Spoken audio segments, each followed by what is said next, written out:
вечер, јас сум Милчо Велјановски. Предпоставувам ме знаете преку Facebook. И сигурно сте ги забележале моите сатирични прикази на нештата. Благодарам на најавата дека преку некои нешта сме допреле правото да биде онака приказ и на сатирата, што не е чудно, затоа што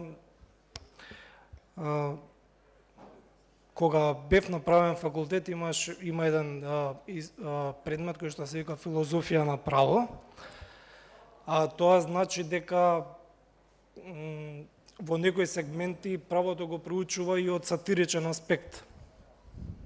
Зборам доволно гласно или треба поише гласно?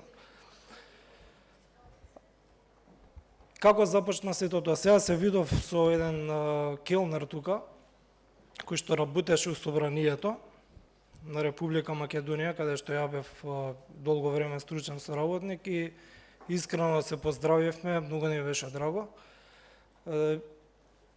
И таму ја осознав дека всушност сатирата постои во тие доминантни државни институции, затоа што конобарите тогаш, или келнерите, да се изразам литературно, беа тие што најмногу работеа таму.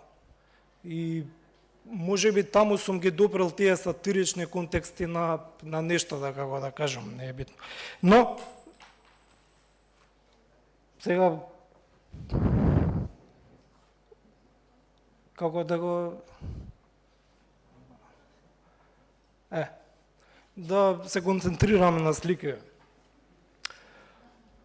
Ова беше една моја реакција на ситуацијата у Словенија, каде што народот се бунтуваше против корупцијата, нели?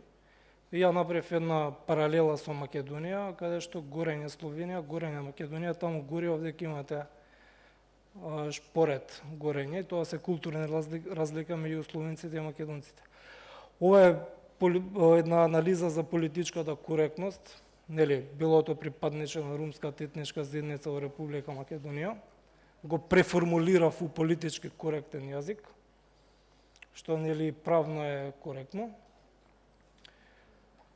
За тензиите на Струга исто го инкорпорирав Мартин Лутер Кинг, I have a dream, и искористив од Кочо Рацин една димензија, на Струга дуќан да имам. Мислам дека окей е паралелата. Идеме наредно. Имаше една универзална зафрканција за кодошлукот на Бетменза. Ја му додадов онака балкански параметри, но Дино Мерлин, па да може Тона Лиџима да понесе. Дали ова е балкански кодошлук? Ова ми е еден онака уметнички, кириличен, да кажам, сатиричен, или љубов тема сатира.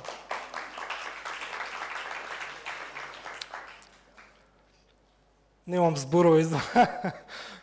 Ова е иначе Агенција за вработување во фолклора, ДГД луди млади години, летнавте како сиви од Агенција за вработување.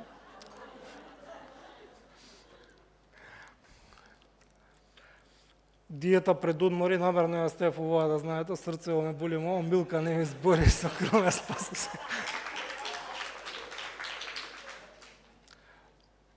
Ова е која Панче падна на екстерна, министр супер резултати, само еден падна, а кој? Компјутерскиот систем, нели му падна компјутерскиот систем?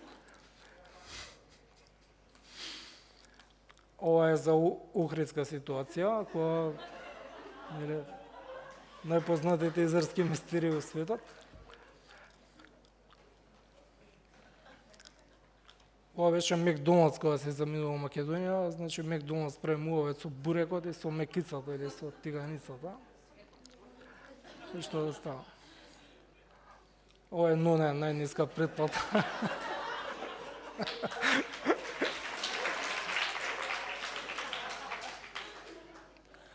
Сопранови, Собранос, мислам дека е окей, политичко е коректно. Ова е кога Европа за нешто не шамара, па земја македонска, земја турско-европска Македонија. топлификација до крајот. Ова се дешава ситуација кога Уставен суд одлучи дека нема право граѓанинот, нели, да ги тргне цивките, затоа што така сугерира правната држава и као еден прстен венчаловски, нели, со окей, добра алузија беше ова. Ова беше кога се објавија новите банкноти, предложив да има 200 денари банкноти, да му умре козата на комшијата. Мислам дека супер би се вклопила, не знам зашто не ја прифатија. Северина го знаете овој случај, со Зоки Заев и со алузијата со шишето. Се надевам политички е коректно. Агенција разузнување која беше апсењето на шпиони, всушност алузијата е дека секој од држава се знае со секого и секој му е сват, нели? Тоа беше тоа. Ова беше Миле кога го продае државното земјиште и као тоа е таа формула. Значи ја поби. Ова е Купидон во Скопје за денот на влюбените, се лупо зграда. Тоа е тоа, не беше тука минатата година. Многу се гради, нели? Ова беше Стефчо кога најде секташи, сакате да ни ги краде светињата, сведоци имате јеховини. Ова е Северина која сакаше споменик у Скопје и кој се прави споменик. Еве класичен приказ на избори во Македонија, тоа е тоа, еволутивен пат. Извинете ако се препознаете, мислам. Ова е кога Македонија типаше на X фактор. Предлог грб.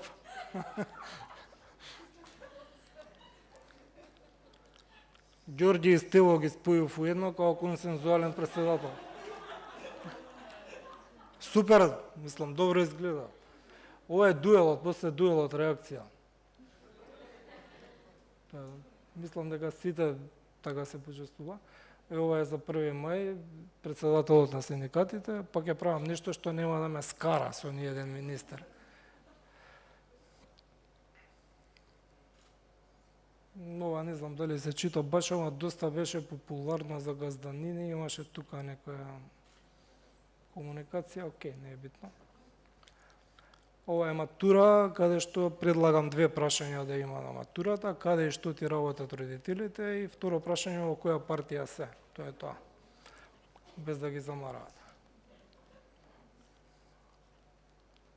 Ова е деловникот, фитнес деловник на собранието, или ќе има деловник и имате тука различни пози. Ова е за поплавите. Оваа слика доживаа многу голема балканска популарност, иако кај нас чудно имаше хейтери. Само од Македонија се пројавија хейтери, не знам зашто. Веројатно е до кодексот на културолошко сваќање на нештата. Меѓутоа, Хрватска и Србија многу го прифати, беше креирано како бренд кој што има некоја символика. Но тоа е тоа. И ова мислам дека е последна, развој на македонската култура, разговор со Спиноза 2034. Знаете каков беше и 14-та, Амде Бајлам разговорот му беше хит, нели, најголем културен настан. Мислам дека толку се.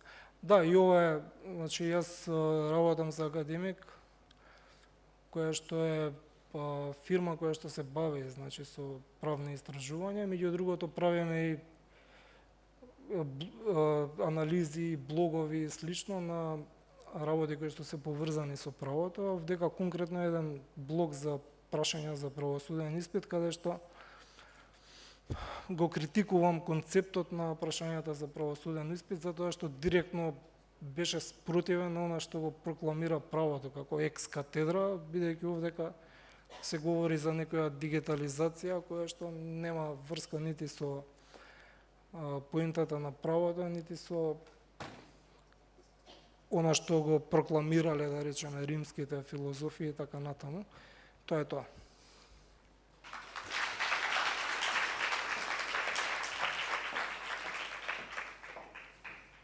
Прашања?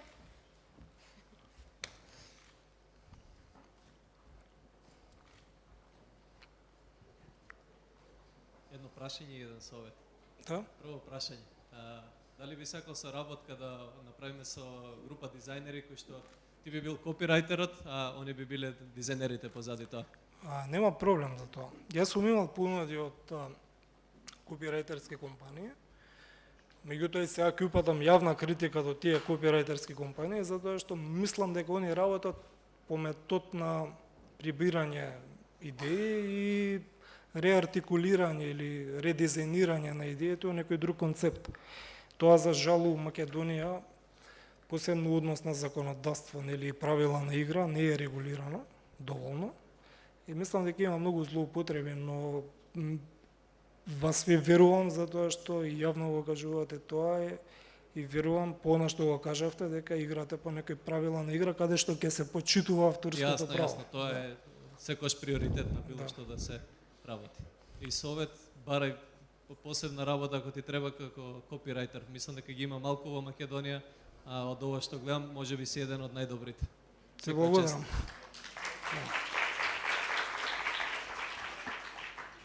Рака, некој прашање? Дона? Блиц, пошто секогаш ме интересирало. Немате вебсайт, немате Tumblr, немате пејдж, имате профил, личен. Да. Кога почнаа да стануваат смешни и популарни мемињата, би беше проблем да го отворите личниот профил за јавност и дали мислите да го смените тоа чисто од љубопитност?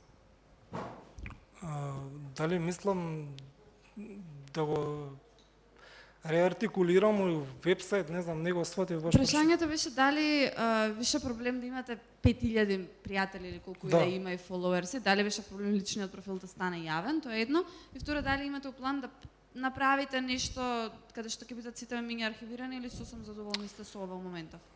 Не. Тоа, знаете, тоа е прашање на техника и многу луѓе ми викаат зашто немаш Твитер, зашто немаш вебсайт, затоа што немам. Не сакам да имам, мислам. Дори имаше и некои коментари, ќе му субацат некои, па ќе му критикуваат.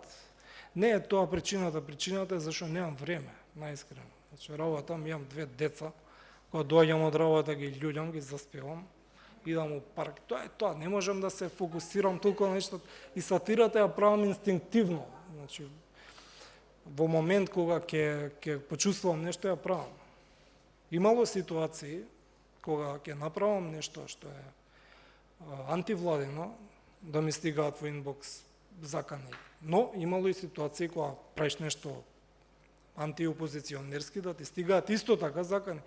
Веројатно и криво ми е што сатирата во Македонија е доведена на тој стадиум што критиката про или контра за одредено прашање се сваќа дека е политизирана од некој центар на моќ кој што креира некои идеи.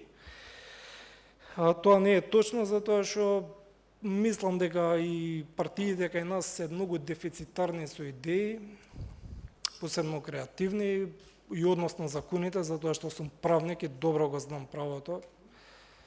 Од тоа што го гледам од законите, забележувам дека се прават палиативни решенија и така натаму, и затоа сметам дека ако не си доволно креативен да создадеш некој закон, не можеш да создадеш креативна сатира, например. Тоа се работи кои што се поврзани едни со други, и мислам дека тие центри на моќ политички го знаат тоа. Иначе тоа е причината основа, зашто не би имал апсолутно тоа. Се што имам да кажам на академик, блогот го, како пишам текст го правам, го пишувам, меѓутоа другото го правам слика. Тоа е тоа. И ќе продолжам да го правам. Сега направив баш пред да дојдам тука, каснев, се истуширав, значи се напив една чаша пиво и викам чекај да моце. Никола Поповски се видел со Бред Пит, морам нешто да направам, нешто некаде. И Никола Поповски го прашува Бред Пит го прашува Никола Поповски како се живее во Македонија, и Бред Пит му вика, ако ти кажам Анджелина ќе ме посвои. Да, тоа е тоа, мислам. Тоа е. Фала, дечки.